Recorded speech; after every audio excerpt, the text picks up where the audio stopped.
आज की कहानी जो है उस अमावस की रात की है, जहाँ पे दो भाई ने, जिसका नाम था राजू और नीरज, उनके साथ जाने उस रात को क्या घटना हुई थी। तो आज का कहानी बहुत ही इंटरेस्टिंग होने वाला है। आप लोग अंत तक सुने तभी कहानी पूरी समझ में आएगी। तो चलिए हम शुरू करते हैं आज की कहानी। तो कहानी ये है फ्रेंड्स कि एक समय की बात है, अकालगढ़ में कभी भी अकाल नहीं पड़ा था। तब भी इसका नाम जो है अकालगढ़ था, और अकाल अब भी पड़ता है तब भी इस गांव का नाम अकालगढ़ ही है, यानी ये गांव का ही नाम अकालगढ़ है। इस गांव के अकाल पड़ने की भी एक कहानी है, और यही गांव में जो है दो भाई नीरज और राजू नाम के व्यक्ति जो है अपने बीवी के साथ बढ़िया से रहा करते थे। राजू और नीरज में अच्छी बनती थी। नीरज का विवाह नहीं हुआ था, पर होने वाला था। कुछ दिनों बाद नीरज का भी शादी हो गया, और कुछ दिनों तक तो ठीक ठाक चलता रहा, पर उनकी बीवियों में आपस में नहीं बनती थी। तो उन्होंने अलग अलग रहने का फैसला किया। दोनों अलग अलग रहने लगे। राजू अलग होने पर बहुत कामचोर हो गया था। पहले वह भाई नीरज के साथ थोड़ा बहुत कामकाज कर लिया करता था। वह दिन व दिन और कामचोर होता गया, और उसकी आर्थिक स्थिति खराब हो गई थी।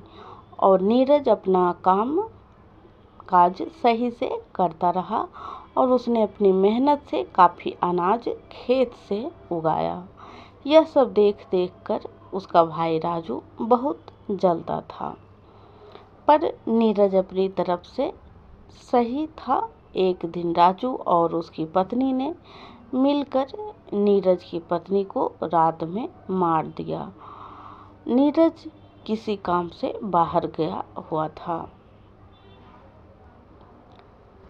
दोस्तों, वह रात अमावस्या की रात थी।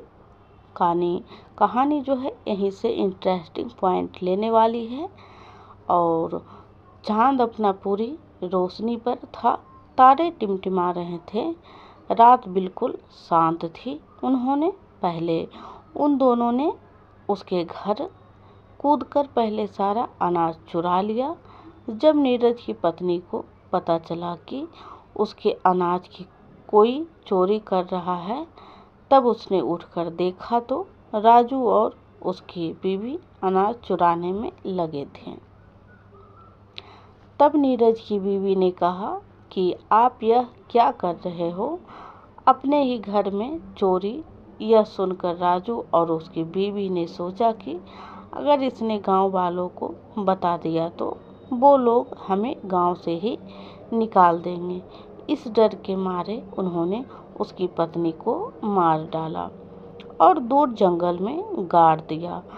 गाड़ने के बाद सुबह जब नीरज घर पहुंचा तो देखा कि उसका अनाज नहीं है, थोड़ा बहुत बचा था, वह बिखरा पड़ा था।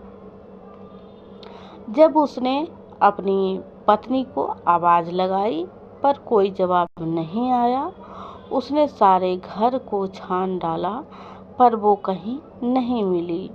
फिर उसने अपनी भाभी से पूछा कि मेरी बीवी कहाँ गई, तो उसने हड़बड़ा के बोला, मुझे नहीं पता, कल शाम तक तो घर पर ही थी। इतना पूछकर उसने पड़ोसियों से पूछा तो किसी ने कहा पता नहीं, और किसी ने बताया शाम तक तो घर पर ही थी। वो बहुत घबरा गया और कुछ लोगों को बताया कि घर का सारा अनाज किसी ने चुरा लिया। तब उसने अपनी छत पर जाकर देखा तो उसे कुछ अनाज भी गिरा मिला तो उसे अपने भाई राजू पर शक हुआ। पर नीरज वैसे भी अपने भाई राजू की बहुत इज्जत करता था, इसलिए उसने कुछ कहा नहीं। तब एक दिन राजू ने कहा कि तू अकेला मत रह, हमारे साथ ही आ जा, हम साथ ही रहेंगे। वह राजू को मना तो नहीं सकता, इसलिए वह उसके साथ मन मार के रहने लगा। गांव के कुछ लोग उसकी बीवी को गंदी औरत कहने लगे और कहते थे कि सारा अनाज लेकर भाग गई, बेचारा नीरज अकेला रह गया, चुड़ैल कहीं की। यह सब बातें उसे सुनने को मिल रही थी। वह बेचारा क्या करता, अपने भाई को कुछ नहीं कह सकता था। एक दिन की बात है, गांव के कुछ लोग जंगल से लकड़ी लेने गए थे, तो वे लकड़ी काट ही रहे थे, तब उन्हें किसी स्त्री के रोने की आवाज़ सुनाई दी। तो उन्होंने कहा कि इस जंगल में कौन रो रहा है, कहीं कोई रास्ता तो नहीं भटक गया। तो वो लोग जिधर से आवाज़ आ रही थी उसी तरफ चल दिए।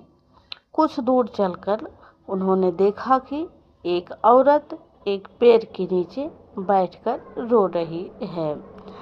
तब तक वो उसके पास पहुंचते वह गायब हो गई। उन लोगों ने जब इस तरह का दृश्य देखा तो वे घबरा गए और उनके तो पसीने छूटने लगे। तब एक आवाज़ आई कि अब तुम लोग कभी भी इस जंगल से लकड़ी नहीं काटोगे, और जो भी यहाँ लकड़ी काटने आएगा वो जिंदा वापस नहीं जाएगा। और तुम लोग मुझे चुड़ैल कहते हो ना, तो चुड़ैल सही, आज से तुम्हारे गांव में कभी पानी नहीं बरसेगा, तुम लोग भूखे मरोगे, यहाँ सिर्फ अकाल पड़ेगा, और अमावस की रात एक लाश तुम्हारे गांव में जरूर मिलेगी। जाओ तुम सब गांव वालों को जाकर बता दो, आज से 3 दिन बाद अमावस्या है। एक आदमी की मौत जरूर है, जिसने भी मुझे मारा है वो बचेगा नहीं। मेरा अनाज खा करके मुझे चुड़ैल कहते हो, गांव वालों, मैं तुम्हें छोड़ूंगी नहीं। आज मैंने तुम्हें बकस दिया, जाओ जाओ जाओ, चले जाओ, मेरे जंगल से मुझे अकेला छोड़ दो, जाओ मुझे तैयारी करने दो। और फिर रोने लगी।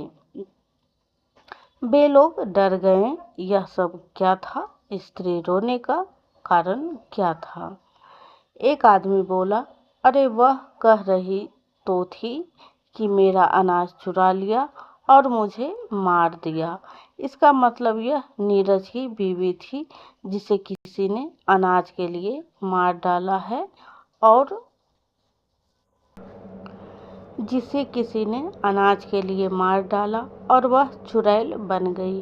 तभी एकदम एक भयानक चेहरा उनके सामने आया, तुम लोग अभी तक गए नहीं, जाओ यहाँ से, वरना मैं तुम्हें भी मार दूंगी। उनकी तो होश उड़ गए, भागो भागो चुड़ैल चुड़ैल, ऐसा कहते हुए वह गांव पहुँचे, और सारे के सारे ऐसे हाँफ रहे थे, जिंदगी में इतना कभी नहीं भागे होंगे। गांव